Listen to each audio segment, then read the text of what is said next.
Hey everyone, good evening. So yan, nakikita ko yung buwan ngayon. So yan yung buwan. So as you can see, ayan, yan yung buwan guys.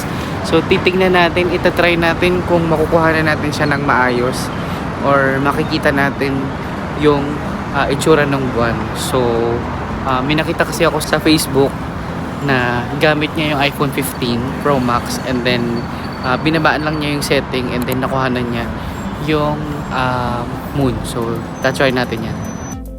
So yan guys, umpisahan na natin yung pag-try. So una, i-zoom in nyo muna siya ng times 5. So yan yung maximum.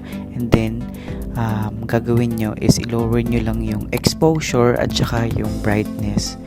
Then after that, i-zoom in nyo ulit ng maximum ng iPhone 15 Pro Max is times 15. So ayan, makikita nyo na dyan yan.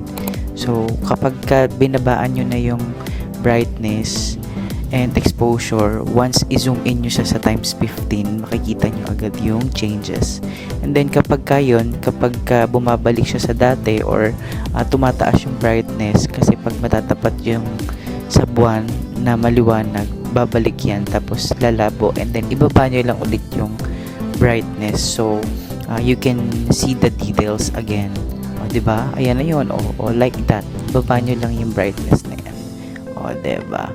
So makikita nyo ulit yung kanyang itsura. O diba? Bongga. Totoo nga siya guys. Gumagana nga siya.